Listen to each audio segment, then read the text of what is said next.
Olá pessoal, no Integrade de hoje vamos dar continuidade à série de programas sobre encarceramento em massa com abordagens e percepções de profissionais da área jurídica. E os convidados de hoje são delegados da Polícia Civil. De São Paulo, Juliana Menezes. De Santa Catarina, Leonardo Marcondes Machado. E aqui do Rio Grande do Sul, Emerson Vento. É daqui a alguns segundos no Integrades.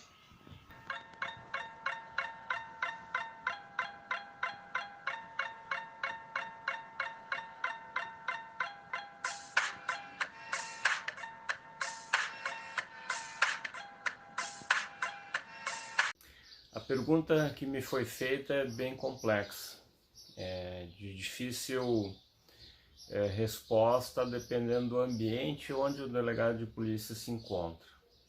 Uma pequena comunidade cobra muito a atuação da polícia em relação também aos pequenos crimes. Já nos grandes complexos de aglomeração urbana, há uma possibilidade de seleção, há uma possibilidade de foco naqueles crimes de maior gravidade.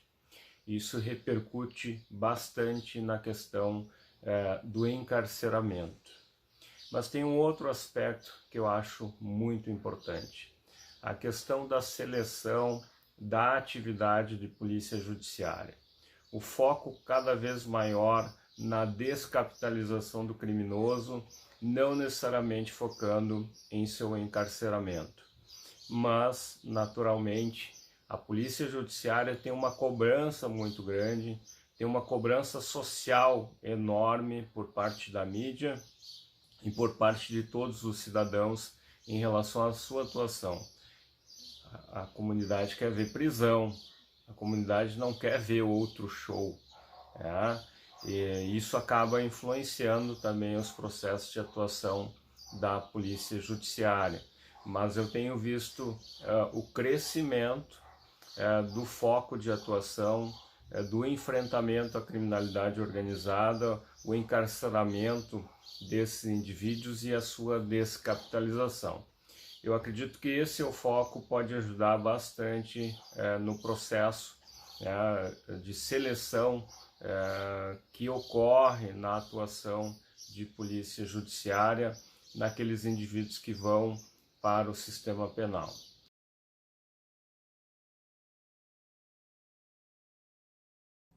O delegado de polícia deve, antes de qualquer coisa, ser um garantidor da liberdade.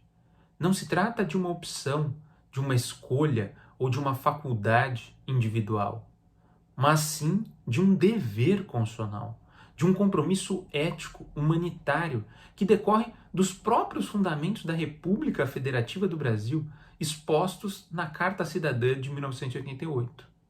Isso significa, dentre outras coisas, reconhecer o valor da alteridade, reconhecer o outro como diferente de mim, mas indispensável à minha própria existência. Isso rompe com um discurso bastante propagado no meio criminal, que é o discurso de guerra contra o crime. As agências do Estado não poderiam aderir a esse discurso, não poderiam orientar as suas atividades a partir dessa lógica ou desse dispositivo que é deformador de uma conduta respeitosa de direitos humanos. Que, mais uma vez, não é uma opção individual, mas um dever coletivo e que se impõe, acima de tudo, ao Estado e aos seus representantes. Em termos práticos, isso significa enxergar no investigado um sujeito e, portanto, um sujeito de direitos e não um mero objeto de persecução criminal. Isso muda muito, muda exatamente o procedimento, a maneira de se estruturar essa investigação criminal e de lidar com esse sujeito. Em um contexto democrático, não há outra opção que não o respeito aos direitos e garantias fundamentais. Esse compromisso é inalienável de um delegado de polícia.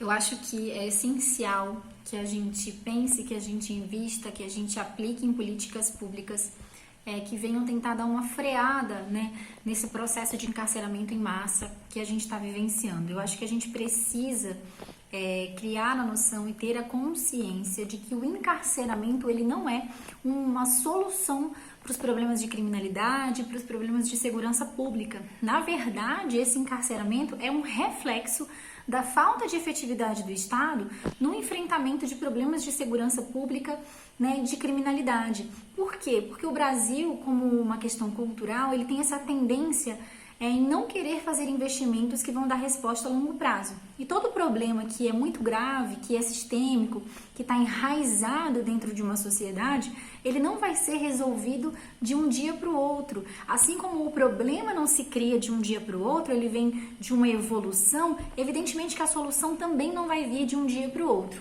Mas a gente vive numa política oportunista, muitas vezes, né, em que aquele investimento que vai dar resultado daqui a 20, 30, 40 anos, ele não compensa.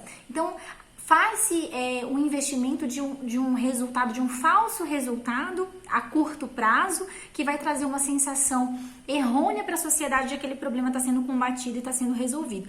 E a gente vê isso com muita clareza no encarceramento quando a gente está falando de criminalidade de segurança pública. Porque fica parecendo que, não, a gente então vai fazer mais presídios, vai prender mais gente e a gente está então combatendo, a gente está resolvendo o problema e não, né? Quanto mais presídios precisam ser criados, quanto mais pessoas estão entrando no cárcere, mais a gente consegue ver como está faltando investimento nas políticas públicas básicas de saúde, de educação, de geração de renda, né, de condições de vivência para todas as pessoas. Então, assim, é necessário que a gente pense sim políticas públicas para o encarceramento e necessariamente esse investimento está atrelado a investimento em políticas públicas de saúde, de educação, de todas as necessidades básicas que a gente sabe que só vão dar resultados em longo prazo. Então, a gente precisa pensar em medidas que vão dar resultados a longo prazo, simplesmente porque as soluções para os problemas graves não vão acontecer de um dia para o outro.